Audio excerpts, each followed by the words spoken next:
Nous créons notre réalité. Nous pouvons contrôler un peu plus que ce que nous pensions pouvoir. Les religions anciennes, la spiritualité, la philosophie, la physique quantique, tout cela se croise. C'est exact. J'ai vécu une expérience une fois avec mon mari. Ce n'était pas de la vision à distance. J'étais avec lui, j'ai décidé. Il était à Joshua Tree avec des amis où il campait, dormant à la belle étoile. J'étais à la maison et j'ai pris un bain et j'ai pensé. Concentre toute ton attention sur le fait d'être avec Michel. Tu n'étais pas sous l'effet de champignons hallucinogènes. Non, tu me connais, non? C'est ça. Trop peur. J'ai vraiment concentré mon attention. Je suis avec Michel. Mais est-ce que je force? Car je sais qu'il est à Joshua Tree. Il y avait une sorte de structure, mais il était dehors, sur des chaises Adirondack près d'un brasero. Je me suis dit, d'accord. Donc je ne l'ai pas fait. Finis ton bain. Il rentre chez lui. J'ai dit que j'avais essayé d'être avec toi. Il a demandé, c'était vendredi soir? Arrête ça. Nous sommes allés au restaurant et étions assis dehors sur des chaises Adirondack autour d'un feu. Wow. Je me suis dit, d'accord, donc je l'avais bien fait. Donc tu as la capacité. Je l'ai fait une fois. Mais tu as un taux de réussite de 100%. Je pourrais être dans ma chambre ce soir et tu pourrais être dans ma chambre avec moi. Je te le promets, je n'y serai pas. Tu m'aimes trop. C'est vrai?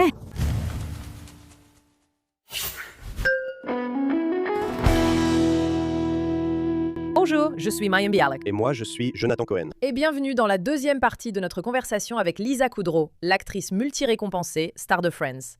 Elle a incarné Phoebe pendant une décennie, ainsi que de nombreux autres rôles.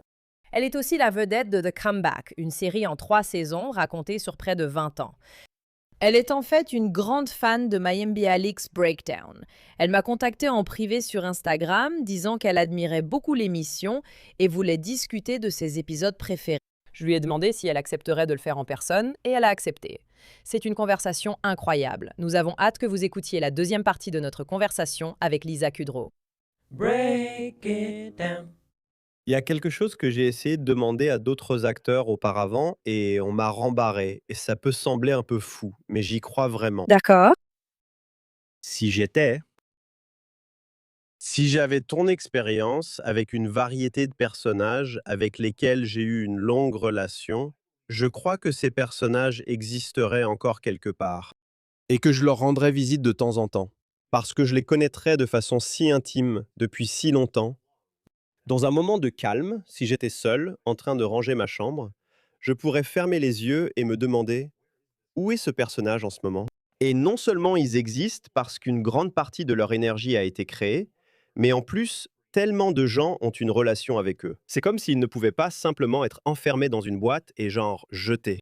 Et si j'étais la personne qui avait une relation avec eux en les incarnant, ce ne serait pas comme si j'avais ce serait comme si j'avais une conversation avec un ami, d'une certaine manière. Et j'ai essayé de poser cette question, et tout le monde dit: «Oh oui, je passe simplement à autre chose dans ma carrière», mais j'y crois pas. Je veux dire, mais j'y crois. Tu as la même réponse? Est-ce que tu penses à Blossom? Oui, tu vois, j'ai joué un personnage pendant 5 ans. Puis j'ai joué un personnage pendant 9 ans. Puis j'ai joué un personnage pendant 3 ans. Mais si les circonstances faisaient que tu étais seul, est-ce que tu pourrais fermer les yeux et faire revenir ce personnage, Oui. d'une certaine manière, et te dire, et si tu menais une sorte d'exploration par curiosité ou une conversation où tu dirais: «Hé, qu'est-ce qui se passe?» Je pense que ce personnage parlerait et serait présent avec toi. Intéressant. Écoute, je pourrais bientôt faire revenir un personnage car ils évoquent Romy et Michel. Et j'ai joué Michelle Weinberger. J'ai 60 et quelques années. D'accord. Donc, je ne... Tu sais où elle est? J'ai vu un script. Donc, mais voilà l'histoire. Non, ici, tu sais où elle est? Je veux dire, oui, je le sais en me basant sur l'époque. Et j'essaie de rationaliser. Je veux dire, il y a des femmes dans la soixantaine qui ont encore le vocal fry, ou tu sais, qui parlent comme des ados californiennes et qui sont innocentes et essayent de paraître, je suppose. C'est intéressant parce que je pense aussi que quand j'ai ramené Amy pour la finale de Young Sheldon, Jim et moi, on nous a demandé de recréer ces personnages, mais pas dans un format de sitcom. C'est-à-dire que c'est un format à caméra unique. Oui. C'était en fait très étrange parce que mon personnage vivait non seulement avec des rires enregistrés.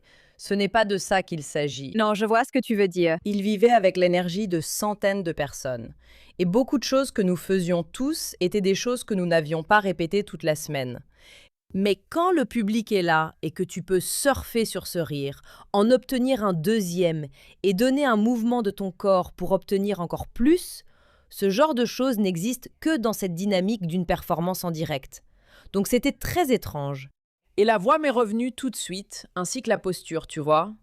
Comment serait Amy 15 ans plus tard, tu vois? Ou peu importe.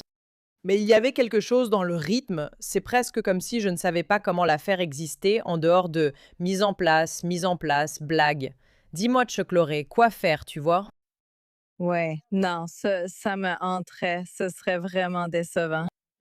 Juste parce que, oui, je veux dire, c'est un niveau d'énergie différent, c'est une ambiance différente. Et oh, c'est juste, je sais pas comment ça va marcher. Je serais très nerveuse. Eh bien, en fait, Comment ça s'est passé? J'imagine que ça s'est bien passé. oui, ça s'est bien passé. Et pour moi, le plaisir était aussi de me demander qu'est-ce qu'Amy porterait. Qu'est-ce qu'elle porterait en tant qu'adulte, n'est-ce pas? Elle n'allait pas porter exactement la même chose, mais tu sais, on a quand même gardé la jupe crayon. C'était plutôt un mocassin raisonnable au lieu d'une chaussure orthopédique. Oui. C'est et moi, les bijoux que j'ai choisi une seule perle pendante parce que je me suis dit que c'est ce que Sheldon lui offrirait. Si elle lui demandait d'acheter quelque chose de joli, il proposerait une perle, non? C'est ça. Mais il y avait aussi un diadème. Mais tu sais, Nous avons parlé de Don Reo qui a créé Blossom. Nous voulions relancer Blossom, mais pas comme une sitcom. Nous voulions la ramener en caméra unique. Et pas pour dire que c'est une série dramatique, mais pour dire eh bien, à quoi ça ressemblerait quand on grandit, n'est-ce pas? une énergie très différente. La vie n'est pas toujours une sitcom. Il n'y a pas toujours de rire enregistré pour ce qui t'arrive. Nous avons pensé que ce serait intéressant, surtout pour les femmes d'une certaine génération, de se demander à quoi ressemble la vie une fois le collège et le lycée passés. On nous a dit qu'il n'y avait pas d'intérêt pour ce personnage, pas dans un format de sitcom. Je me suis dit que c'était une déclaration intéressante, et je ne peux pas m'empêcher d'en faire une réflexion philosophique. Que veut-on nous dire? Que cherche-t-on à nous transmettre en tant que femmes? Voilà comment on nous veut. On vous veut pétillante, en train de danser, souriante et amusante. Oui. On a plus de mal à comprendre ce qui se passe, tu sais, quand les enfants mignons grandissent, n'est-ce pas? En grandissant, à quoi ressemble la prochaine étape de la vie? C'est une ironie étrange que ce que je voulais faire sur le plan créatif, je ne peux pas le faire précisément. Parce que c'est pour cette raison que j'ai envie de le faire, tu vois? Eh bien, mais ça pourrait être un film intéressant ou, tu sais, comme j'appelle ça, un one-shot. C'est ça, oui, c'est ce dont on a parlé. Je ne pense pas que ce soit une question de femmes ou que les gens n'aient pas envie de voir des femmes. Je pense que c'est qu'ils ne veulent pas défaire une fin heureuse parce qu'il faudrait le faire si tu veux maintenant explorer. Vraiment? Il y a une sorte de fantasme quand quelque chose est terminé, comme oh, super. Donc on espère simplement que tout s'est bien passé. Tu sais, comme la fin de tout. C'est le bon moment pour te demander, peux-tu parler de The Comeback? Ah oui, d'accord. Peux-tu évoquer quelque chose qui est Oh mon Dieu, je ne partirai jamais. Et on commandera le déjeuner, puis on enchaînera avec le dîner. Non, mais je me demande si tu peux parler de, tu sais, créer quelque chose qui s'étend non seulement sur le temps, mais aussi sur différentes phases de ta vie. Parce que The Comeback a commencé juste après Friends. Friends s'est terminé en janvier 2004. Nous avons tourné le pilote en novembre 2004, ce qui veut dire que Michael et moi l'écrivions à l'automne. Donc, et c'était le début de la télé-réalité. Il n'y avait pas encore de Housewives. Il y avait Survivor, il y avait Amazing Race, et ces émissions, pour moi, étaient la fin de la civilisation. Je me disais, vous savez, ces gens s'inscrivent, je pense, parce qu'ils veulent juste être vus et attirer l'attention ou devenir célèbres. Nous 5, nous 6, enfin, moi et 5 autres. Avons traversé ça et c'était difficile. Et on était là les unes pour les autres, tu sais, pour garder les pieds sur terre et nous soutenir dans tout ça. Je ne sais pas si elles savent dans quoi elles s'embarquent. Ce n'est pas bon. Aussi, dans Survivor, à la fin, ils ont tous voté pour le gars le plus méprisable parce qu'il était méprisable. Ça a fait de lui un bon joueur et il a eu la récompense. Ça me fait penser au capitalisme. Eh bien, moi non, mais enfin, je veux dire, historiquement, ce pays a toujours été basé sur le mérite. Et tu peux rester correct dans tout ça, tu gagnes le prix. Et cette femme s'est montrée décente dans tout ça. Et c'était la chose la plus déprimante que j'ai vue. C'était un vrai changement. C'était un signe de ce qui allait arriver. Ce qui allait arriver, oui, tu n'avais rien demandé. Non, mais c'est une très bonne façon de le présenter. Ouais, et puis The Amazing Race, première saison, il y avait un couple marié et le défi était de manger une soupe épicée. C'est tellement épicé qu'ils en vomissent. Ils n'arrivent pas à l'avaler. Du coup, il y a un seau à côté d'eux. Et c'était la première fois que je voyais des gens pleurer, s'étouffer et vomir pendant que le mari criait sur elle. Avale-le pour qu'on puisse passer à la suite. Et maintenant, c'est ça le divertissement. Et ça, c'est du divertissement. Donc pour moi aussi, c'était la fin. C'est terrible. Ça n'a fait que décliner à partir de là. C'était le point culminant. Mais non, parce qu'il y avait des directives à l'époque. Les syndicats n'étaient pas impliqués. Il n'y avait aucune obligation de protection, si c'est bien comme ça qu'on appelle ça.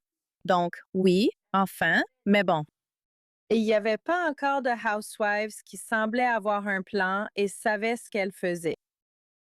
Je suppose qu'elles en ont un. Je pense qu'elles en ont un. Enfin bref. Alors, je me suis juste dit, c'est quelque chose. C'est quelque chose à faire. Et la seule façon de ne pas se sentir dévastée pour cette personne, c'est d'en faire une actrice qui va jouer dans une sitcom. Mais le studio, Michael Patrick King et moi, on a compris que le studio est tellement paniqué qu'il essaie d'assurer ses arrières. Ils vont faire une sitcom, mais ils veulent aussi une émission de télé-réalité pour l'accompagner. Et cette actrice qui ne voit que par ça, qui se dit « c'est génial, une autre opportunité, je vais revenir sous les projecteurs ». D'accord, c'est parti. Tu sais, c'est juste ça. Elle a une vision très étroite en quelque sorte.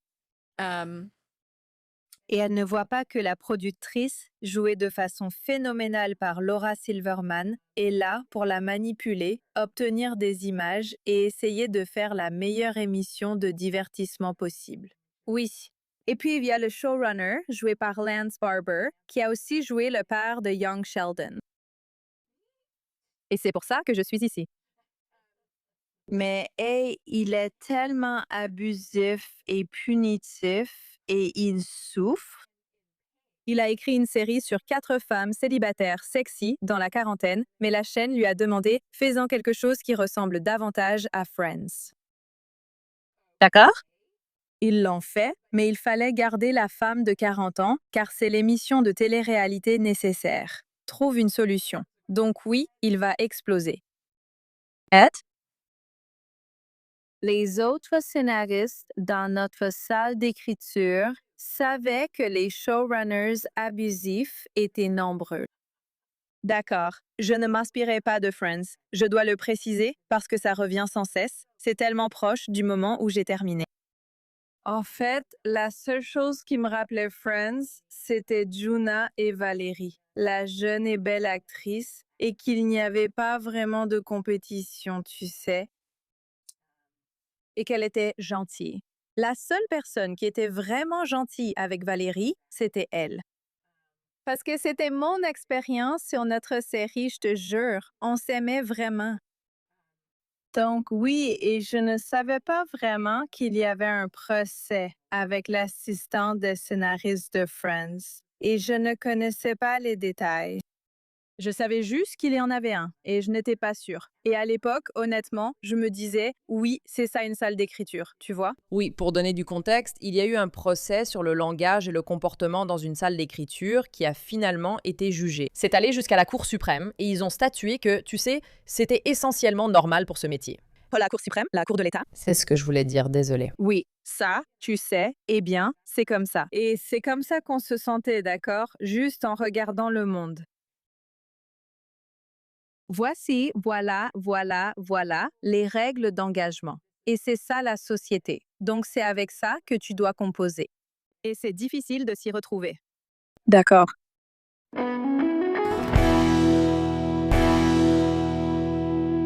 J'étais dans The Big Bang Theory pendant le mouvement MeToo, donc il y avait beaucoup de discussions. Oh oui, il y en aurait. Oui. Ce qui veut dire qu'on devait se confronter à ces choses. Oui. Mais de toute façon, vas-y. D'accord. Eh bien, je pense Dieu merci, parce qu'au final, les gens devaient traiter les autres avec respect sur leur lieu de travail. Donc cette partie-là, c'est super. Désolée pour les conséquences d'autres choses, tu sais, que tout soit devenu très sensible et presque impossible. Oui. Mais c'est une capsule temporelle qui témoigne de tous ces abus et de ce malaise. Et on a délibérément fait en sorte que Valérie soit déterminée à obtenir ce qu'elle veut. Alors elle prenait la parole et disait, tu sais, cette blague pourrait être offensante. Tu sais, tu pars de barbecue coréen. Je ne pense pas que le public va aimer ça. C'est toi, tu vois un panier de chiots, moi je vois un barbecue coréen. Donc, tu sais, elle disait qu'il aimerait pas ça. Et Jim Burrows joue Jim Burrows, le réalisateur. Et il dit, tu ne peux pas dire à une bande de scénaristes de 30 ans que leur blague ne va pas marcher. Laisse le public leur dire. Et à ce moment-là, c'est vrai, il a raison. Qu'est-ce qu'elle a? Elle ignore qu'elle doit se taire? Et c'était notre blague. Mais t'étais en avance sur ton temps. On se contentait un peu de rapporter ce qui se passait. Il n'y avait pas de rire enregistré. Il n'y avait pas de musique pour te dire, tu sais, cette partie est drôle, cette partie est sérieuse. Tu vois, on faisait pas ça. Donc, c'est devenu en quelque sorte une capsule temporelle de voilà comment c'était, et ça a fini par mettre les gens très mal à l'aise en le regardant. Vraiment mal à l'aise. C'était gênant, ce qui m'a choqué. Je ne savais tout simplement pas pourquoi. Plus tard, Bill Maher commentait, quelqu'un a fait une blague sur quelqu'un, vous savez, et ce n'était pas juste parce que la personne était handicapée. Et vous savez, on ne peut pas se moquer d'une victime. Et j'ai dit, les femmes sont des victimes? C'est ce qui s'est passé. Les femmes sont toujours victimes. C'est déprimant. Je pensais qu'on était tous pareils. Mince? Oui. Pouvez-vous aussi parler de ce que ça fait de tourner 3 saisons avec autant d'années d'écart? Parce que je ne crois pas avoir déjà vu une série faire ça et le faire aussi bien. Merci. Ce qui est fantastique, c'est 10 ans plus tard, on nous demande de faire la saison 2 car la série a été annulée immédiatement.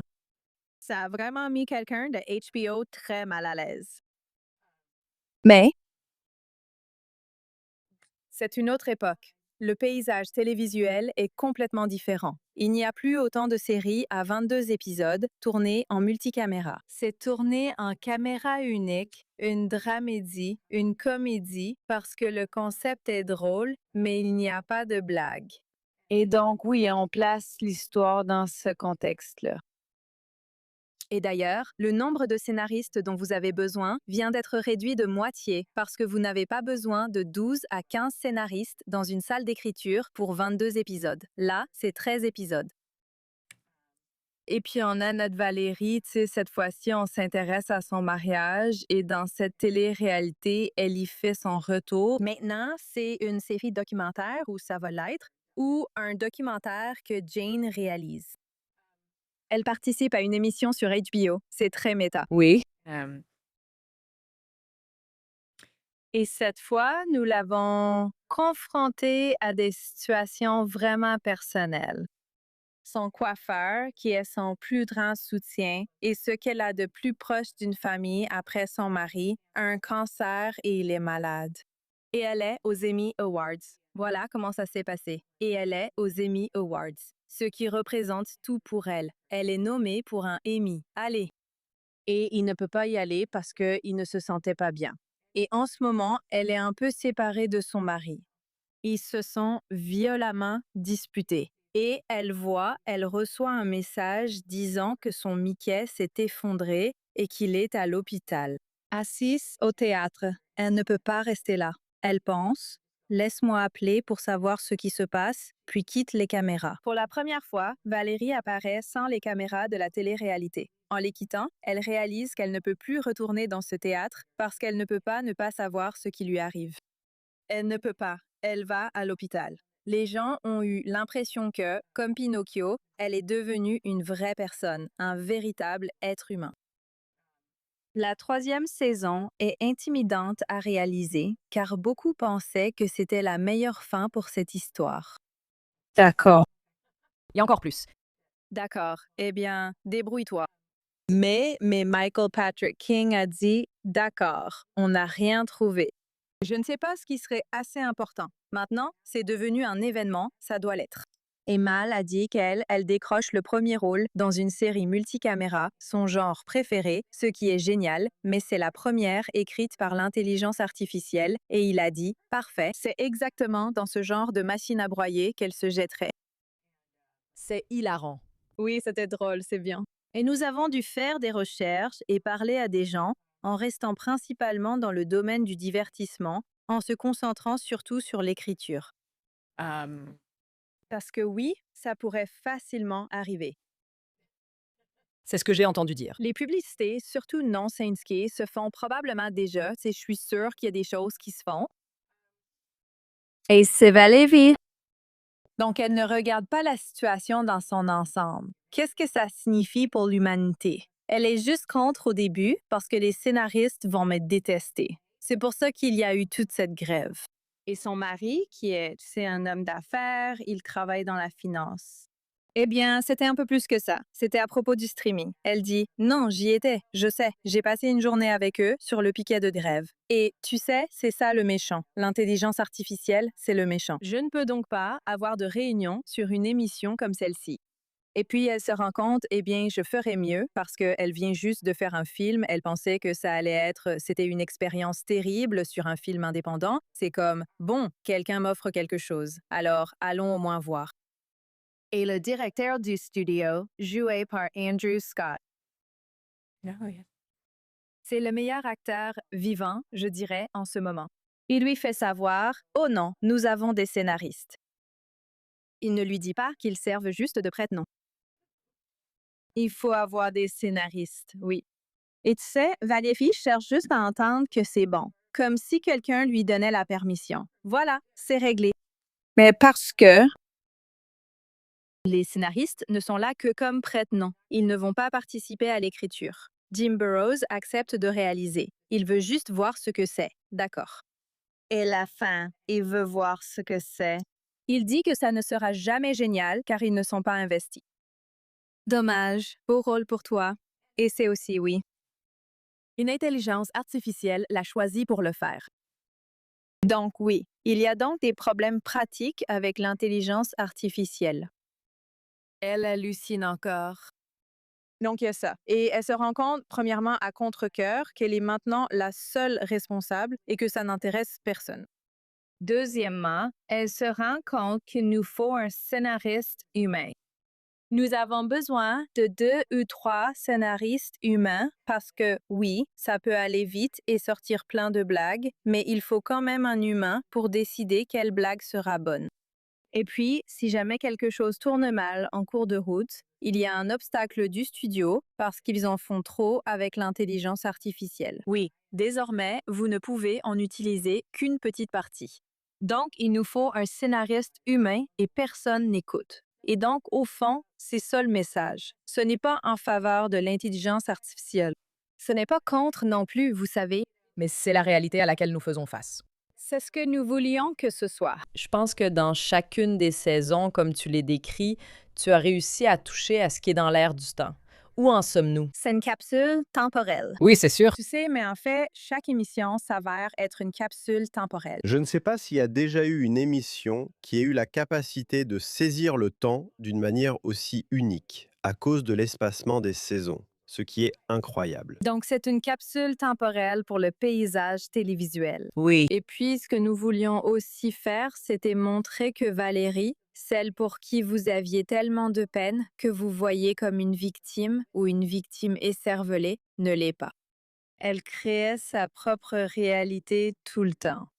C'est comme ça qu'elle a pu continuer. Et ça semblait délirant, ou comme si elle était dans le déni. Et quelle est la différence entre ça et faire face? Oui. À moins que tu ne te diriges vers quelque chose de très dangereux, vraiment physiquement dangereux. Mais quelle est la différence? Ça n'a pas d'importance. Il y a aussi un fil conducteur, à la fois dans The Comeback et dans ton expérience sur Friends, et à travers beaucoup de ces épisodes, sur la création de notre propre réalité. N'est-ce pas?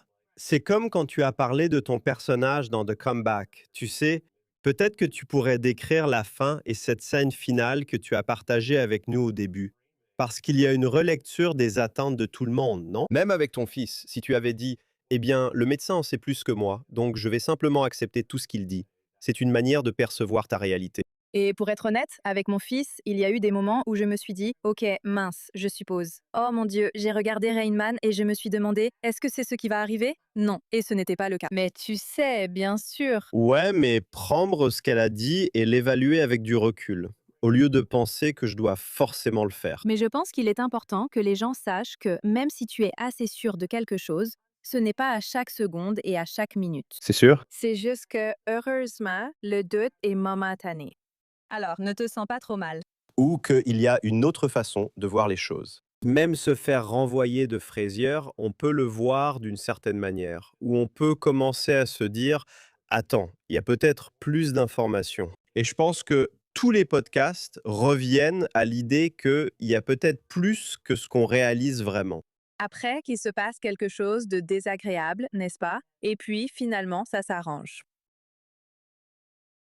Rappelle-toi simplement que ça finit bien. C'est la chose pour laquelle tu n'as pas besoin de t'inquiéter, de marmonner toi-même trop.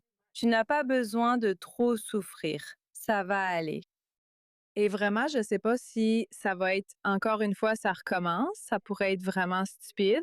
Mais tu sais, même quand tu te lances dans une aventure créative, tu sais, ça je ne sais pas. Peut-être que je ne fais pas assez attention à cet aspect-là ou tu sais que je ne passe pas le scénario au peigne fin. Tu sais, parfois, tu es obligé de le faire. Parfois, non. Parfois, ça ne marche pas. Parfois, ça ne...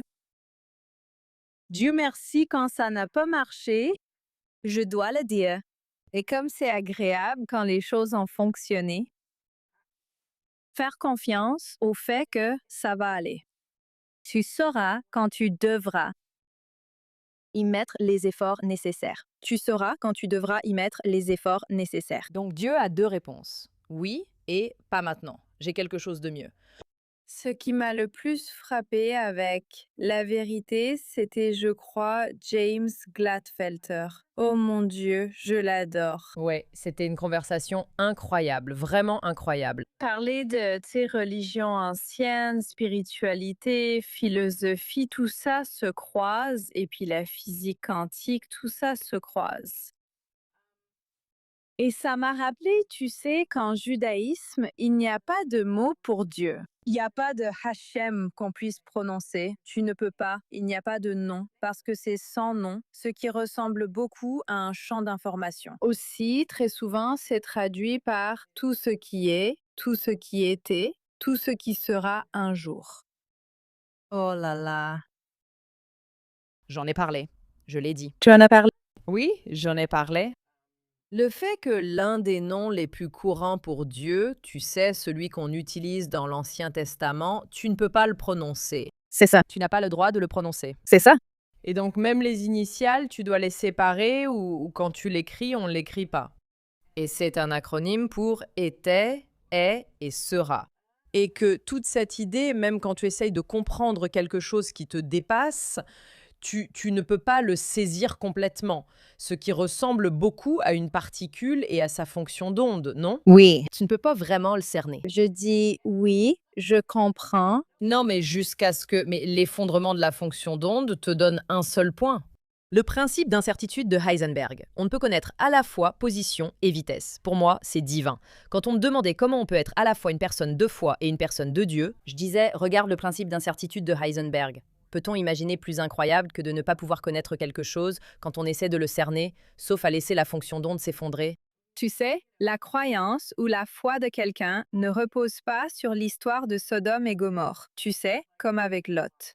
L'autre chose de l'entretien avec Gladfelder qui m'est resté en tête et qu'on a un peu revu en préparant cette conversation, c'est sa notion selon laquelle la crise de sens à laquelle tant de personnes sont confrontées, la solution à cela se trouve en fait dans le réenchantement. Et cette idée de réenchantement, en fait, je pense, renvoie à l'enfance, au jeu, à la créativité, à la reconnaissance qu'il existe de nombreuses façons d'atteindre un objectif final. Ça n'a pas besoin d'être aussi sérieux. Je ne dis pas qu'il ne faut pas travailler dur. Nous devons le faire, mais parfois être suffisamment détendu pour remarquer ce qui nous entoure, pour s'émerveiller, a une influence tellement puissante et magique sur nous. Oui. Et nous avons réalisé que, vous savez, la docteure Hélène Langer, elle a en fait la même idée, n'est-ce pas? Oui. Redéfinir la pleine conscience comme étant attentif et remarquer les petits moments de aha que l'on peut avoir simplement en se disant je n'avais jamais remarqué quelque chose dans mon jardin auparavant ou lors de ma promenade auparavant. L'impact sur notre physiologie est très similaire à ce dont parle Gladfelder en termes de réenchantement. Et oui, et Ellen Langer a littéralement prouvé que votre physiologie changera en fonction de votre perception de votre environnement. Oui. C'est l'un des exemples les plus marquants, surtout dans les années 70, pour une femme menant ce type de recherche. L'une des expériences portait sur les femmes de chambre. C'est comme ça qu'on appelait les personnes qui travaillaient dans les hôtels et changeaient les draps et tout ça. Oui. Et ils ont fait une expérience avec ces femmes de chambre où ils ont gardé la moitié d'entre elles comme groupe témoin, où elles faisaient simplement les lits et faisaient leur travail, et elles devaient se peser pour voir combien elles pesaient. Ils ont dit aux autres, devinez quoi? Votre travail de femme de chambre, c'est de l'exercice. Mettre les draps, c'est comme faire un squat. Et vous portez des choses. Porter des choses. Et ces femmes, simplement en faisant leur travail, quand on leur a dit que c'était de l'exercice, ont en fait perdu du poids. Oui. C'était statistiquement significatif, publié dans une revue à comité de lecture, etc. Mais elle a aussi mené cette étude où ils ont amené, je crois, des hommes plus âgés, dans les 80 ans, oui, dans un environnement où ils ont fait en sorte que, en gros, Ils les ont amenés dans un hôtel. un hôtel, et ils l'ont décoré comme si on était 30 ans plus tôt. La musique, la nourriture, tout, vraiment tout. Le style, les films, la télévision. Et eux, je veux dire, tous leurs marqueurs physiologiques, comme la tension artérielle, le stress, tout ça, le poids, la forme physique, tout s'est amélioré. C'est incroyable. Alex Graham, qui a créé Who Do You Think You Are, en a fait une émission. Wow! Et je pense que c'était une émission ponctuelle. Eh bien, il a aussi fait Colonial House. Et oui, ce furent des expériences fantastiques. Oui, tu sais, il m'en a d'abord parlé en disant on fait une émission très intéressante. Et il a dit, et dans notre émission aussi tu pouvais voir, amélioration. Oui, il a documenté une version de ça. Oui. Je veux dire, ça ouvre vraiment tout un champ de questions, non? Quelle est l'intention qu'on apporte à tout ce qu'on fait? Oui. Si on a cette gêne, si on a peur de prendre la parole, qu'est-ce que ça va faire à notre physiologie? Qu'est-ce que ça fait à nos idées? Jusqu'où peut-on être ouvert et créatif? N'est-ce pas? Oui, exactement. Je veux dire, je ne sais pas quoi dire d'autre, à part que c'est vrai. Je me dis que ce podcast est un excellent exercice. Eh bien, c'est vrai, je veux dire. Et je me dis que, tu sais, je peux prendre des chips si je suis si occupée. Et devine quoi? Je peux. Et je n'ai pas pris de poids. Et si je me dis, oh, tu as mangé beaucoup de chocolat aujourd'hui, mais je suis tellement heureuse. Mais j'ai mangé beaucoup de chocolat aujourd'hui. Et 1 kilo de plus sur la balance, C'est ça. je n'ai même pas mangé 1 kilo de chocolat. Comment ça a pu arriver? Tu sais, c'est vrai. Ouais. Toutes ces choses-là, c'est tellement nous créons notre réalité et physiquement aussi. Oui. Et je veux dire, les gens ont toujours, c'est un peu agaçant quand mon mari disait toujours, parce qu'il a toujours été comme ça, tu vois, ce dont on parle, d'accord. Il a toujours été conscient qu'on peut contrôler un peu plus de choses qu'on ne le pensait. Et il y a un impact et les pensées ont un impact, tout ça. Et il disait, si je tombe malade, pourquoi veux-tu tomber malade? Et j'avais envie de le frapper. Quand tu es malade, personne n'a envie d'entendre ça, non? Oui, et le pire, c'est pourquoi as-tu voulu avoir un cancer? Tu sais, il n'a pas dit ça, mais c'est la pensée que personne n'ose exprimer. C'est la chose la plus cruelle et alors ce que je dis, c'est que c'est pas que tu l'as voulu, c'est juste que ça devait arriver, c'est tout. Et il a toujours dit, et je ne l'ai jamais cru, je trouvais ça tellement stupide. Quand c'est ton heure, et j'ai fini par vraiment le croire. Tu veux dire vivant ou mort? Les deux, tout, je veux dire, Quand ce sera ton moment de comprendre, tu comprendras. Tu sais, s'il y a quelque chose que tu dois faire, ou si tu dois te réveiller de quelque chose, ou te libérer de quelque chose pour lequel tu t'es puni, c'est quand c'est ton moment de le faire. Tu le fais ou tu le fais pas. Je sais pas, ça n'a pas d'importance. C'est une perspective très paisible. C'est vraiment le cas. C'est vrai, j'essaie de me le rappeler. Mais toi? J'ai 2 questions. J'allais dire, avez-vous des questions pour nous avant qu'on se dise au revoir? Oh, tu devrais. Un jour, tu pourrais avoir autre chose à faire. Je n'ai rien, je m'exerce juste avec le podcast. Moi non plus. Um, D'accord. Par où je commence? D'accord, tu es praticienne de Reiki. Oui, c'est le... Quand et comment as-tu commencé? Alors, écoute. Non? Oui. C'est une excellente question. Oui, et vous savez, ce qui a été incroyable dans cette conversation pour moi, c'est votre honnêteté sur votre malaise face à certaines questions. Et le Reiki a toujours été l'un de ces sujets dont j'ai presque eu honte de parler, parce qu'il en existe tellement de versions différentes. Et quand je grandissais, c'était quelque chose d'étrange, dont on ne parlait pas et qui n'était pas médiatisé. Et quand j'essayais de l'expliquer aux gens, ils réagissaient du genre, enfin, c'était il y a presque 25 ans. À l'époque, vous savez, Dans la banlieue de Toronto. la banlieue de Toronto, vous savez, pas très ouverte d'esprit. D'accord. Et les gens disent, de quoi tu parles? C'est tellement bizarre et étrange. Qu'est-ce qui t'est arrivé? Oui, exactement. Tu étais tellement intelligente et prometteuse.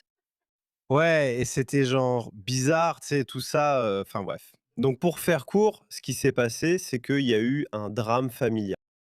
Ma sœur a eu de graves problèmes de santé depuis qu'elle était très jeune. À Vers 11 ans, elle a subi une opération du dos. Elle a eu un accident de ski nautique, et son niveau de douleur physique après cela a largement dépassé celui de l'accident lui-même. Et au fil des années, elle a eu de la fibromyalgie. Elle ne pouvait plus monter ni descendre les escaliers. Pendant un certain temps, mon frère, par exemple, quand elle descendait pour dîner, elle descendait les escaliers sur les fesses, en se glissant marche par marche. Et ensuite, il devait la porter sur son dos pour la remonter à l'étage. Et elle était très malade et a consulté tous les types de spécialistes. En même temps, tu sais, elle a 6 ans de plus que moi. Mon frère a 3 ans de plus que moi. Mon frère a été blessé dans un accident de voiture et il a eu un traumatisme crânien. Et à ce moment-là, Il était dans le coma. il était dans le coma. La blessure était très grave. C'était ton désir de voir ton frère guérir alors que les médecins disaient en gros que c'était pratiquement impossible. Nous ne savons pas forcément s'il pourra un jour marcher, parler ou communiquer. Oui, c'était un peu plus tard, mais je suis arrivé au Reiki après avoir vu la santé de ma sœur se transformer radicalement après s'être effondrée à la suite de l'accident de mon frère. Donc le stress et le stress familial lié à l'hospitalisation de mon frère n'ont fait qu'aggraver son état physique. Donc il y avait comme ces deux parcours parallèles de blessures. Et des années après l'accident de mon frère, ma sœur a abandonné l'école de commerce. Et elle a commencé à changer de vie, à travailler dans un magasin d'aliments naturels, à faire du yoga et à s'intéresser à tous les aspects psychosomatiques du stress liés à sa maladie. Et finalement, elle a commencé à sortir de son fauteuil roulant et à pouvoir marcher. Et elle a fini par faire le tour du monde, sac au dos. Et vous savez, elle nuance cette histoire en disant qu'elle marchait prudemment. Elle n'allait pas gravir des montagnes en courant. Mais son corps était assez fort pour pouvoir faire cela. Et donc un jour, elle est à la table de la cuisine pendant que mes parents sont absents. Et moi, comme tout ado de 17 ans, j'organisais des fêtes.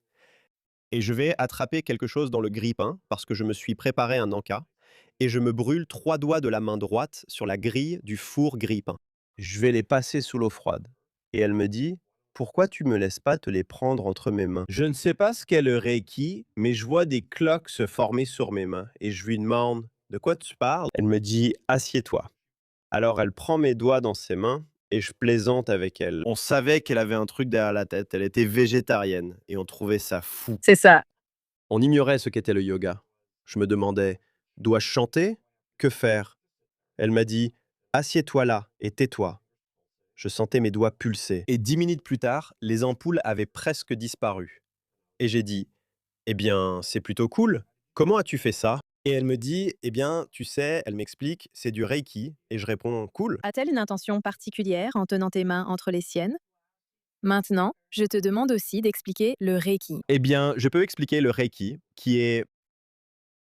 Je pense que cela vaut pour toutes les formes de guérison énergétique. Vous vous connectez en quelque sorte à cet accès universel, et vous devenez un canal pour cela, et cela circule librement à travers vous. Je vous ai entendu en parler dans un de vos premiers podcasts, et c'est comme ça que cela peut être à distance, c'est l'idée. C'est pour ça que ça pulse. Et le corps, ensuite, vous savez, le receveur fait en gros ce qui est la fonction naturelle du corps, c'est-à-dire accélérer le processus de guérison, quel qu'il soit.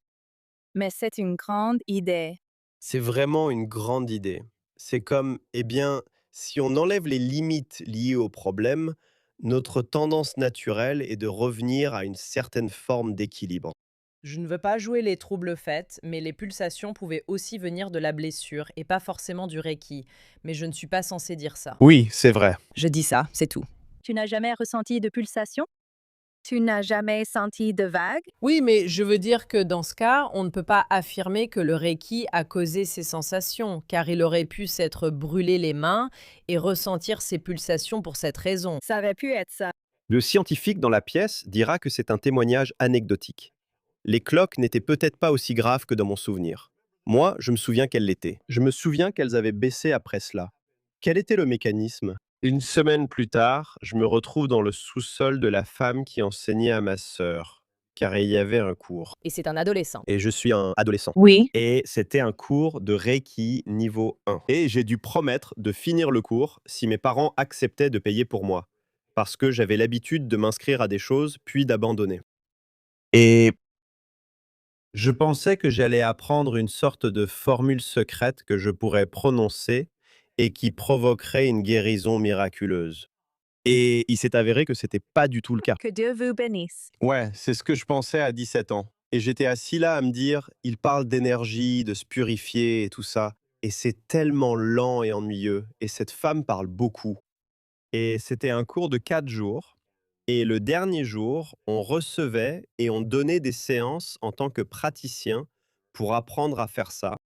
Et le quatrième jour, je traite une femme qui est allongée sur une table et j'ai les mains au-dessus de sa tête.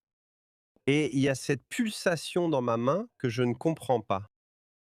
Et c'est extrêmement fort. Et c'est plutôt indéniable. Et ma main transpire et pulse. Et je me dis peut-être que c'est de ça que cette femme parle depuis 4 jours, de cette énergie. Et je me dis, c'est bizarre, comment ça se fait? Parce que si tout ce qu'elle vient de décrire à propos de ce système de guérison, de cette énergie qui circule en nous et du corps qui fait son travail, et je me dis, eh bien, ça ne s'explique par rien de ce que j'ai appris en grandissant. Et donc, je suis reparti ce week-end-là et j'étais vraiment très curieux. Et pendant les 4 années suivantes, j'en ai fait autant que j'ai humainement pu. Ça a commencé à 17 ans. Wow, d'accord. Tu as commencé si tôt. Et je suis devenu son assistant et j'ai commencé en gros 2 fois par mois, je l'aidais pendant les cours qu'elle donnait. Et j'ai juste vu toutes ces personnes. Certaines classes comptaient 20 personnes, d'autres étaient plus petites et plusieurs tables accueillaient ces gens allongés. Et tout à coup, il y a quelque chose qui émerge d'eux, qui est généralement très émotionnel, très cathartique, des cris, des pleurs, de la sueur, de la douleur qui commence, puis se dissipe. Et tout à coup, vous commencez à comprendre que tout le monde porte quelque chose que vous n'auriez pas su autrement. Vos mains peuvent avoir une intelligence leur permettant d'atteindre ces endroits et de trouver ces choses. Et puis, vous commencez à intégrer que on peut aussi le faire à distance. Vous pouvez accéder aux mêmes choses à distance. Oui, Et lorsque vous commencez à travailler sur les gens, vous pouvez aussi remarquer que les choses qu'ils portent émotionnellement dans leur corps sont également présentes dans le champ autour d'eux. C'est ça. Et donc, vous savez, ensuite, ça commence à devenir un peu vertigineux. Et on se demande, mais qu'est-ce que c'est que cette information? D'où vient-elle? Et qui l'a fournie? Et ensuite, c'est vraiment difficile d'aller à des fêtes de lycée et de parler de choses qui n'ont rien à voir avec ça, vous voyez? Oui, ça doit être difficile et aussi, comme tu le disais, aller dans certains endroits, c'est compliqué. Pour moi, c'est pareil, je ne peux pas aller à des concerts, je n'ai jamais pu. Et je veux dire, d'un côté, les émotions deviennent trop fortes. C'est trop. Tout le monde va s'emballer. Et oh mon Dieu. Tu peux le sentir. Oui, c'est trop. Oui. Et puis, c'est trop bruyant. Oui. Et puis, où s'en est sorti? Parce que si quelque chose se passe, tout le monde panique. On se fait piétiner. Oui. Tu vois? Ça, c'est depuis toujours. C'était aussi ton expérience? Pour moi, euh, c'est merveilleux d'être nommée aux Emmys, mais ça m'a terrifiée. Attends, est-ce que tu as vécu ça? Mhm. On me disait souvent que je devrais être heureuse, que c'était incroyable, et à chaque fois que ça arrivait, je faisais juste Mhm. Parce que maintenant, je dois y aller. Il y a trop de monde. Je dois m'habiller et je dois choisir quelque chose. Oh, laisse tomber. Je ne sais pas m'habiller. Oui. Je veux dire, si quelqu'un m'habille. D'accord. Oui. Oui, mais j'ai en quelque sorte compris une partie de ça. C'est un peu plus facile maintenant. Oui. Mais dans une soirée, je ne peux prendre que 2 verres. Non, je ne peux plus boire. C'était ma façon de supporter une fête, juste un peu d'alcool pour me donner du courage. Oui, oui. Tu sais, après un verre et demi de vin blanc, je suis charmante. Tu vois, je pouvais gérer. Oui. Mais ce n'est pas comme si j'allais rester tard. Oui. Mais non, j'ai commencé à avoir des réactions allergiques à l'alcool. Je me suis dit, on m'a enlevé l'assurance que me donnait l'alcool. Savez-vous ce que je viens d'apprendre? Peut-être que c'est pas vrai, donc je vérifie avec vous. Des choses comme l'alcool et vous savez, je pense, ouais, je ne sais pas, d'autres choses. Oui, En fait, il y a le GABA qui est le filtre oui. et ça renforce le filtre. Donc, ça ne libère pas les inhibitions. En fait, ça renforce encore ce filtre. Du coup, tu te sens un peu plus en sécurité. Ouais, t'as l'impression d'être la personne la plus intelligente dans la pièce, ouais. Peut-être que tu te laisses un peu plus aller parce que... C'est ça. Bien.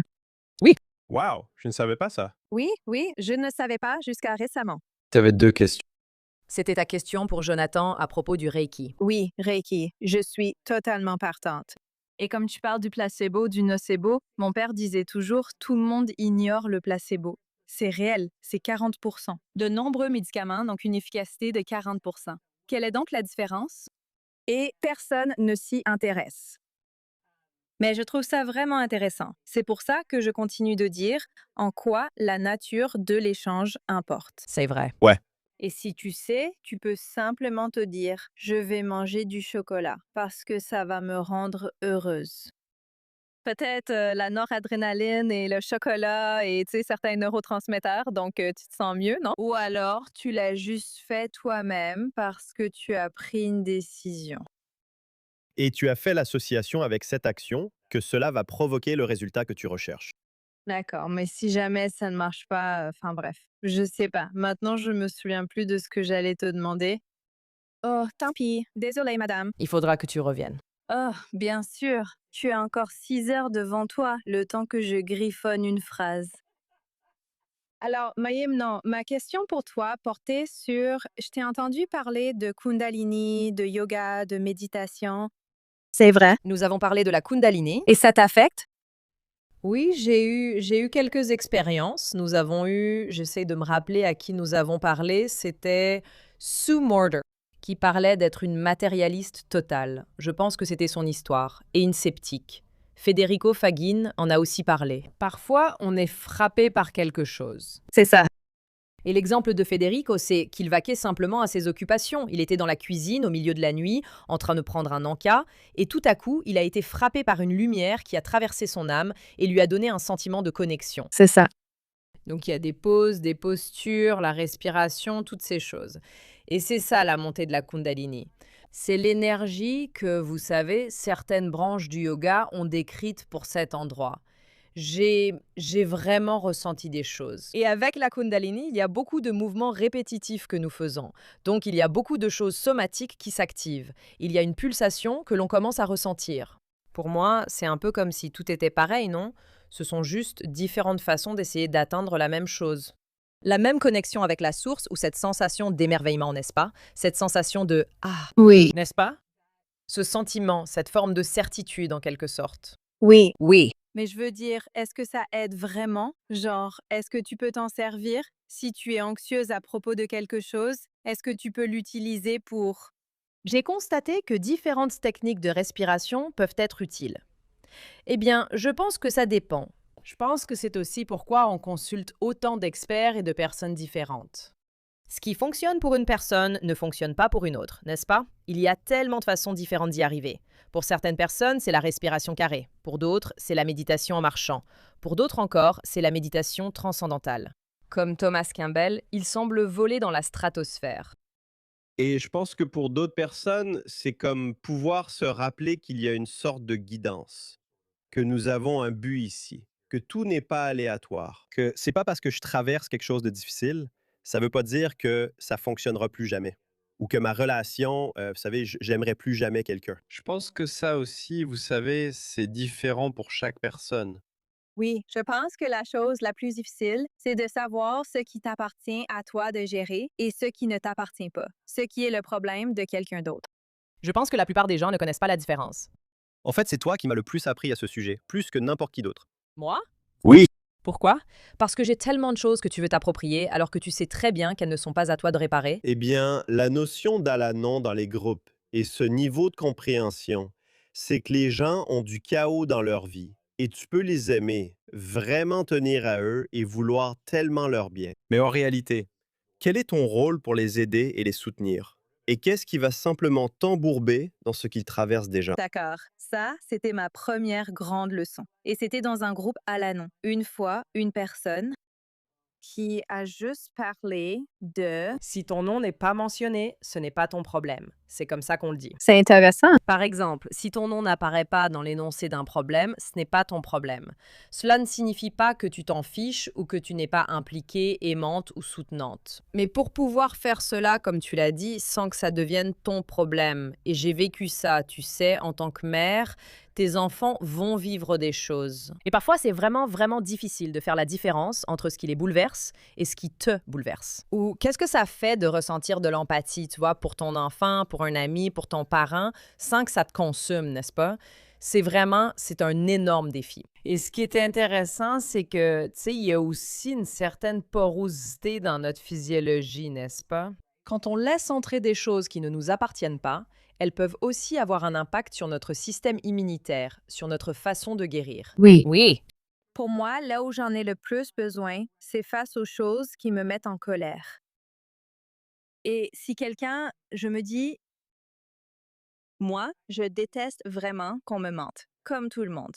Tout le monde déteste être manipulé sans finesse. Je sais, manipule-moi autant que tu veux. Si je ne m'en rends pas compte, ça me va. Et puis parle dans mon dos autant que tu veux. Parce que pour moi, ça n'existe pas. Ça me va. Mais ces trucs-là, oh là là, ça peut vraiment me faire partir au quart de tour. Ça déclenche tout un circuit. Comment ça se manifeste chez toi quand tu te mets en colère comme ça?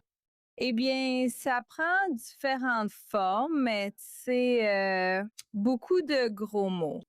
Et puis, oui, comment osent-ils? Je leur souhaite du mal. Et comment est-ce que je leur faire comprendre que c'est pas, tu vois, genre, comment est-ce que je coupe court, net? Et c'est jamais la façon de gérer tout ça. Faut toujours, tu sais, juste ce n'est pas à toi, c'est leur truc. Ils ne veulent pas faire de mal, ils essaient juste de s'aider. Et ils pensent qu'ils se protègent, ils pensent qu'ils défendent leurs intérêts, mais ce n'est pas le cas. Et donc, de cette façon, tu peux juste, enfin, j'étais vraiment douée pendant un moment. Et puis, tu sais, j'ai perdu l'équilibre, tu vois. Mais j'étais vraiment douée pendant un moment à pouvoir juste dire, ouais, d'accord. Ouais. Ne crois pas que je ne peux pas t'aider avec ça, mais je comprends. C'est une limite, ouais. C'est aussi une limite énergétique. Ouais, c'est important. J'ai beaucoup de mal quand les autres ont tort et que je ne... Enfin, soit... Avoir tort juste sur les faits? Non, ou parfois, mais tu sais, j'ai été élevée par des profs d'anglais, on peut pas s'en empêcher. Non, mais quand quelqu'un... Eh bien, tu parles vraiment bien, donc c'est bien. Non, par exemple, si quelqu'un croit à quelque chose qui n'est pas rationnel, j'ai vraiment du mal à laisser cette personne y croire. J'ai envie de corriger ça. Mais comment sais-tu ce qui est rationnel et ce qui ne l'est pas, après tout ce dont on vient de parler pendant 12 jours? Pourquoi es-tu si heureuse? Eh bien, je suis si heureux parce que Que quelqu'un reconnaisse son point de vue. Je crois que je ne l'ai jamais vu aussi heureux de toute sa vie. non, je suis très heureux. Parce qu'il y a d'autres informations. Parfois, c'est tellement évident, mais ensuite tu te dis, en fait, si tu le regardes sous un autre angle, c'est pas du tout évident. Qu'est-ce qui ne va pas, par exemple? Qu'est-ce qui pourrait ne pas aller? Même si je peux penser à certaines choses qui seraient mauvaises et irrationnelles.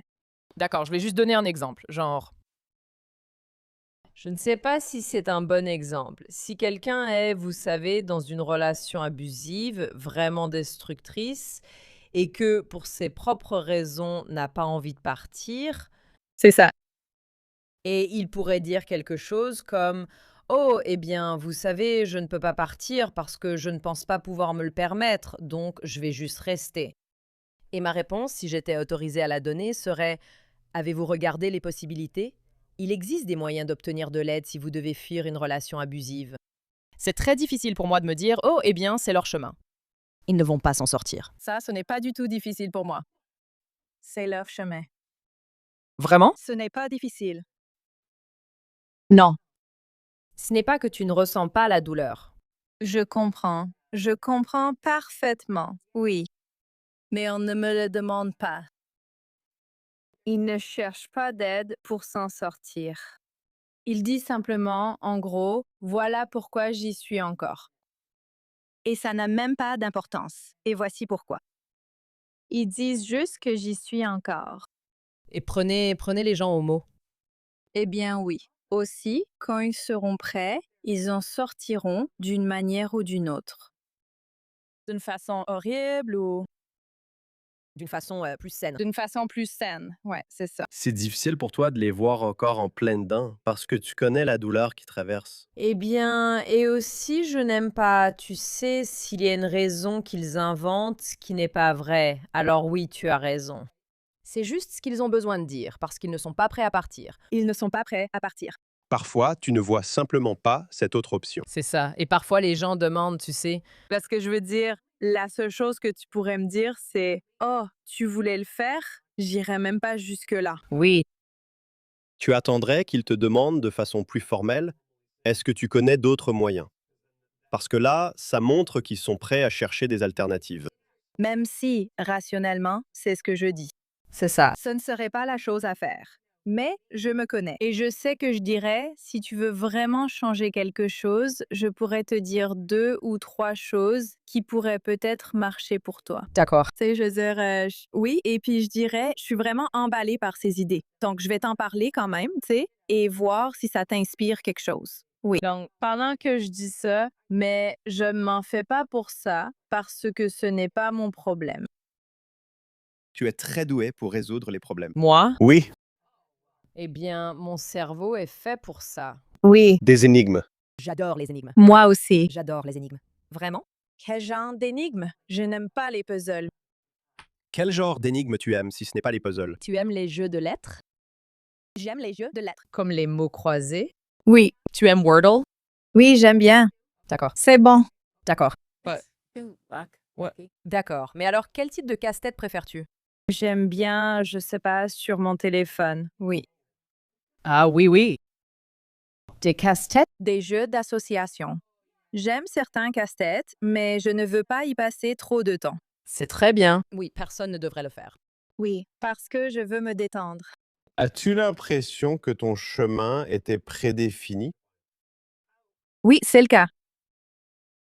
Dans une certaine mesure. Seulement à cause de certaines choses que je t'ai dites, que j'ai plus ou moins entendues, vues d'une certaine façon. Même enfant, je veux dire, je pouvais, Il y a des choses que je fais. As-tu déjà envisagé d'exercer toi-même une pratique de soin? Parce que si tu es réceptive à ce genre d'informations, je me demande si tu as déjà pensé que tu pourrais, tu sais, canaliser ça, faute d'un meilleur mot. Ça demande tellement d'efforts. Je veux dire, oui, j'ai eu une expérience une fois avec mon mari. C'était comme pas de la vision à distance. Je n'étais pas avec lui. J'ai décidé, je vais essayer ça. Lui, d'accord. Je ne l'ai pas fait. Oui, bien sûr que je ne te l'ai pas dit. Donc, et je ne l'ai pas refait depuis, parce que c'était tellement épuisant. Mais il était à Joshua Tree. Je savais qu'il était à Joshua Tree avec des amis, où il campait, dormait à la belle étoile et prenait des champignons hallucinogènes. Et moi, j'étais à la maison et je prends un bain tous les soirs parce que j'aime être dans l'eau, c'est apaisant et tout ça. Je me suis dit, oh, c'est un bon endroit. Concentre toute ton attention sur le fait d'être avec Michel.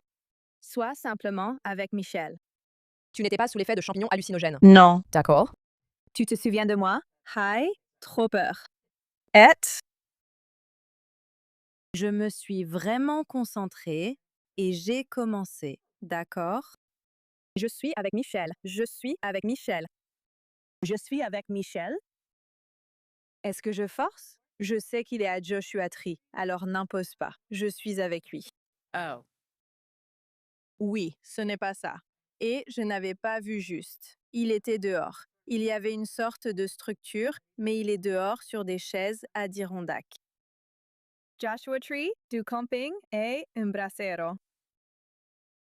non, d'accord. Oui, j'ai pensé, j'ai compris. D'accord. Donc, je ne l'ai pas fait. Compris. Finis ton bain. Il rentre à la maison. J'ai dit avoir vraiment essayé d'être avec toi, mais il y avait une certaine structure. Tu étais autour d'un brasero, sur des chaises Adirondack, non? Il a dit que c'était quoi, vendredi soir? Nous sommes allés au restaurant. Arrête ça. Nous étions assises dehors, sur des chaises Adirondack, autour d'un feu, en train de fumer des cigares. Waouh! Nous n'avons pas campé. Nous n'avons pas campé. On s'est fait plaisir cette nuit-là. D'accord, donc je l'ai fait. Très bien, bon à savoir. Donc tu en es capable. Je l'ai fait une fois. Oui, mais je pourrais être dans ma chambre ce soir et tu pourrais y être avec moi. Mais je n'y serai pas, je te le promets. Je ne te crois pas. Je te le promets. Tu m'aimes trop! C'est vrai, je t'admire tellement, mais je ne le ferai pas. Tu as un taux de réussite de 100%. Mais aussi, c'est comme, je veux dire, sur l'échelle, quand Julia Mossbridge parle de, tu sais, précognition, quand elle parle de vision à distance, quand elle parle de ce genre de synchronicité, tu avais 3 faits. J'ai 3 faits, c'est ça. Parce que si tu avais dit, tu sais, chaise Adirondack, genre, tu avais une structure comme un bâtiment. Oui. Tu avais des chaises, tu avais un foyer, ce que, tu sais, les gens pourraient aussi dire, genre, quelles sont les chances? Tu fais du camping, bien sûr qu'il va y avoir un foyer. Donc, c'est assez courant. Mais la chaise Adirondack, Il y avait aussi des rires. Il y avait aussi... le fait qu'il n'était pas censé être dans un bâtiment, Plusieurs personnes étaient aussi assises sur les chaises, dont un gars en plus. Oui, non, beaucoup de choses étaient correctes. Nouvelle émission de télé-réalité. Maïm et Lisa apprennent à devenir des pratiquantes de la vision à distance. Maïm et Lisa essaient de se réfuter mutuellement. Mais je veux dire... Peut-être que j'ai envie de traîner avec Michel. Mais c'était épuisant. Tu veux dire physiquement, tu t'es senti comment Cela m'a demandé beaucoup. Je préfère concentrer mon attention sur le fait d'être ici. Et je dirais que quand tu fais des choses comme ça, peut-être pas en partant si loin, parce qu'on dirait que tu voyageais, il y a des façons de le faire avec moins d'efforts et ça devient moins épuisant à mesure que tu t'y investis un peu plus. est-ce que ça t'a fait peur? Non, pas du tout. Parce que c'est une imagination créative. Et donc, j'invente ce que je vais dire ensuite. C'est juste que ça donnait l'impression que tu essayais vraiment d'y aller, au lieu d'entrer dans un état et de laisser ça venir à toi. C'est ça. Y aller est éprouvant, mais quand ça vient à toi, c'est plutôt agréable. C'est ça. C'est intéressant, mais tu dis qu'il faut le pratiquer. En théorie, c'est peut-être pas aussi fatigant que tu crois. Je vais te suggérer un livre qui est, je dois vérifier le nom du livre. Je crois qu'il s'appelle Comment lire les archives akashiques. Et quand tu as posé des questions sur, tu sais, les lectures, trouver cet endroit et y accéder est un exercice intéressant. Parce qu'une fois que tu sais comment y accéder, tu peux un peu y aller. Et c'est, tu sais, comme errer un peu au lieu d'y aller directement. Tu es juste en train, tu sais, de voir ce qui se présente. D'accord. Alors imagine, tu sais, cette immense bibliothèque d'informations, comme on l'a dit, où tout existe et tout est disponible. Eh bien, si tu vas à l'endroit où l'information existe, que tu y vas avec une intention précise et que tu ouvres cet espace, Tu peux en quelque sorte rester là et voir ce qui se présente à toi. Et ça devient juste un peu... Pourquoi pas? Ouais. Pourquoi pas? Une petite exploration des archives, par curiosité. D'accord, mais tu n'as jamais vécu quelque chose que tu ne peux pas expliquer. Sa maison est hantée. Oh mon Dieu, Knut est le petit de 5 ans quand son... Oh oui. What the?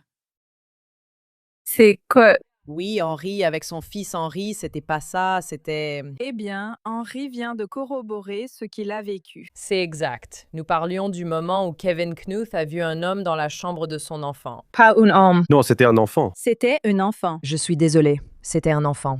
Oui, je suis désolée. 5 ou 7 ans, et son fils n'était pas si petit. Non, puis son fils, terrifié, a dit qu'il y avait un garçon dans sa chambre. Et le garçon avait l'air terrifié. Oui. Quand ça... Eh bien, quelque chose s'est passé, oui. Et ça... Il lui est arrivé quelque chose dont il ne pouvait s'échapper. Je n'ai pas vécu cela, je crois. T'as pas vécu ce genre de choses. Par exemple, ma mère croit que mon père est un colibri. Oh, bien sûr. Non, bien sûr, oui. Elle, tu sais, elle a tout un truc là-dessus. Dans le même genre, il y a l'épisode avec Tara Swart. Où elle a vu son mari au pied de son lit après sa mort. C'est ça.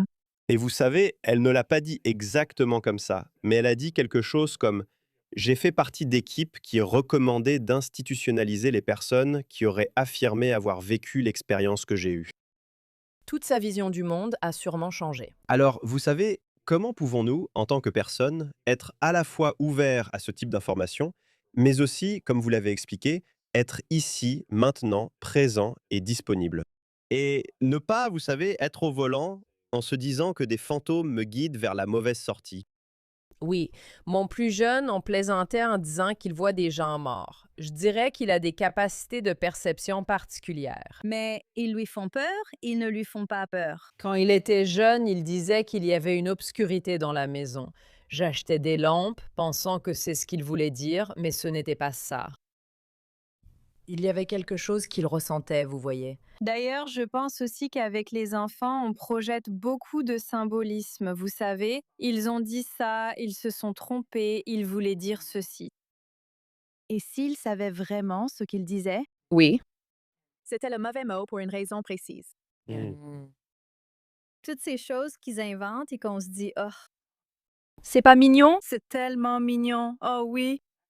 Je ne sais pas. Je me dis juste, et si ce serait une expérience intéressante pour moi? Oui, Jung a aussi travaillé sur l'imagination créative. Et quand les gens font un travail sur leur ombre, et tu sais, j'ai aussi fait un peu d'hypnose où, oui, tu invoques des aspects de toi-même, différentes parties de toi, et tu racontes des histoires, n'est-ce pas? Mais rien n'est accidentel dans ce que nous disons ou pensons. Tout est enraciné dans quelque chose qui a soit une part de vérité, soit une résonance. Oui. Un travail très intéressant peut résulter de ce genre de situation. Mais c'est pour ça que, pour moi, je me fiche de savoir si, tu sais, ton père revient, ne revient pas, mais qu'il est représenté par un colibri pour ta mère. Ou si c'est ce qu'elle pense de lui, le ressent et décide, ou a besoin de lui et décide qu'il est là. Et il est là. Je ne... Mais ça change quoi?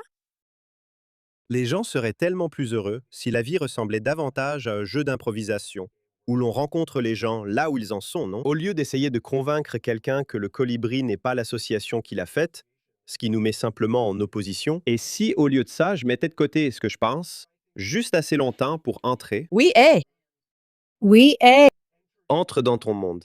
Et peut-être que je vais me promener dans ce monde et je vais créer un lien avec toi. Et soit je serai d'accord, soit je retournerai dans mon propre monde. Mais ton monde n'a pas à terroriser ou invalider le monde auquel je vais retourner. Oui, mais c'est exactement ce que cela représente pour moi en ce moment. Surtout Telepathy Tapes. C'est un grand oui et, parce que ça n'a pas d'importance si rien de tout ça n'est réel. Comment est-ce possible? Tu sais, alors tu sais, je saurai, je découvrirai. Tu sais, on saura tous. Mais pourquoi l'arrêter? C'est ce genre de choses dont je me méfie le plus. Pourquoi? Pourquoi l'arrêter? Quel est le problème? Quel est le problème? Quel est le risque? Et j'ai l'impression, tu sais, je ne vais pas jusqu'à dire que, tu sais, l'état profond ne veut pas qu'on sache parce que c'est leur domaine. Et peut-être, mais il y a quelque chose, tu vois, ce sont les institutions qui étouffent ça, surtout les institutions académiques. Et tu sais, je ne sais pas, tout le monde a tellement peur Oui. d'être rejeté et exclu.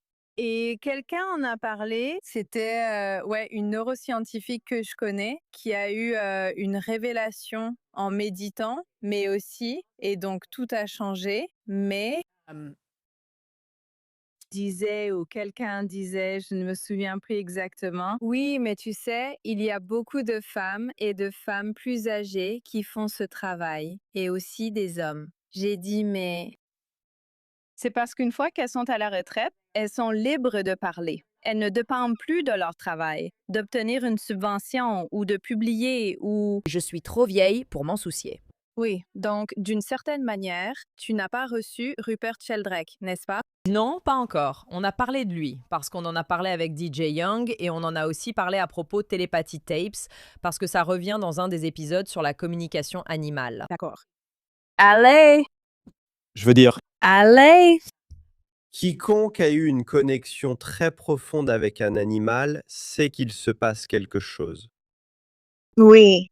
Surtout quand ils vieillissent, parce que quand ce sont des chiots, ils sont un peu inconscients, ils explorent, et on ne peut pas vraiment capter leur attention de la même manière. Et en vieillissant, ils deviennent de plus en plus attentifs, et des choses s'échangent sans aucune forme de communication. Nous en avons discuté avec Vinnie Todd Tallman, un témoin d'EMI. Il est mort dans les toilettes d'un Dairy Queen et il s'est vu dans un sac mortuaire qu'on refermait.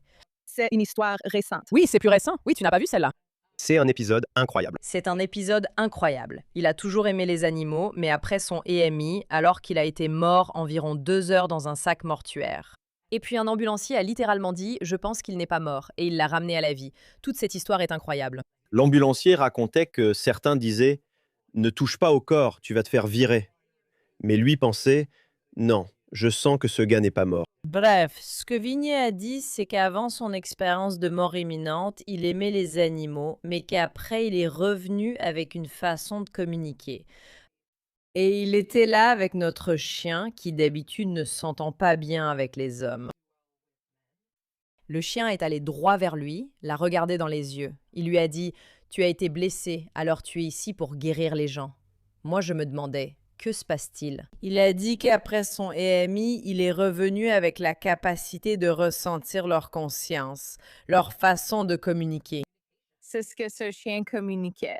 Oui, et il l'était. C'était un chien traumatisé. Nous n'avons rien dit à Vinny sur ce chien. Non. Ce chien était attaché à un poteau téléphonique dans le désert et laissé pour mort. Et il a été très maltraité. Nous l'avons récupéré, il a été sorti d'une fourrière où l'on euthanasiait les animaux et où ils arrosaient le sol en béton chaque nuit. Il avait des problèmes respiratoires, il avait une grande cicatrice sur le visage, il avait été affamé. Il avait surtout peur des hommes. Pourtant, il est allé vers Vinny qui lui a dit « Oui, je te vois. C'était incroyable. » Oui, Non, oui, bien sûr, je crois à tout ça. Pourquoi pas? tout ça et bien plus encore. Mais pourquoi pas? Oui. Je crois, enfin, oui. Voyons voir. Bien sûr. C'est le titre de l'épisode. Voyons voir. Pourquoi pas? Ça rend la vie bien plus amusante, non? Oui. Eh bien, tu sais, c'est à toi de créer ta propre aventure, de choisir ton propre chemin. Je veux dire, c'est comme tu veux. Bien. Ma dernière question pour toi. As-tu T'a-t-on montré ce qui t'atteint de la même manière qu'on t'a montré ce qui s'est déjà passé? Qu'on m'a montré ce qui s'est déjà passé. C'est-à-dire, quand tu étais plus jeune, tu as eu des intuitions. Chez Letterman, ne fais pas ça. As-tu vu d'autres infos sur ce qui va arriver? Ce sont des aperçus de choses qui, pour moi, sont peut-être vraies ou peut-être pas. Et puis, une fois que ça se réalise, je me dis, d'accord. Donc, j'imagine que c'était bien réel. Hmm. Oui. Nous avons hâte de découvrir la suite. Tout le monde a ça. Je ne te laisserai pas placer ta dernière réplique bien sentie. Mais j'imagine que tout le monde a ça. Je ne suis pas la seule. Tu as ça, toi? Tu ne fais tout simplement pas attention. Oui? Oui, je pense que c'est un manque d'attention. Tu ne fais tout simplement pas attention. Oui, ou alors tu n'es pas vraiment concentré ou trop occupé par toutes ces choses qui accaparent notre attention. Quand j'étais petite, vraiment petite, je ne parlais pas très clairement je ne parle toujours pas très clairement jusqu'à 3 ans. Et je me souviens d'observer les gens parler, les adultes, mon frère et ma sœur, qui ont 6 et 8 ans de plus que moi, et je les regardais en me disant « Mon Dieu, vous ne vous écoutez même pas les uns les autres. » Ce n'est pas ce qu'ils voulaient dire, et maintenant, tu es très en colère.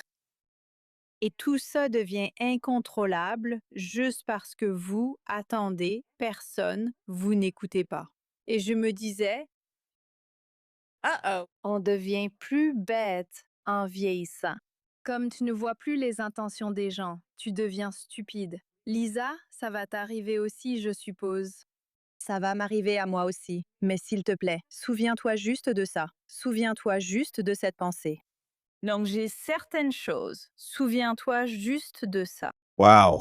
C'est tellement spécial. C'est tellement spécial. C'est une prise de conscience très très puissante à avoir, à l'époque comme aujourd'hui. J'ai l'impression que mon rôle ici est de traduire de l'anglais à l'anglais et que le tien est d'aider à transmettre ce que je dis aux autres. D'accord. Mais pour moi, en y repensant, c'est aussi parce que le langage parlé est tellement primitif.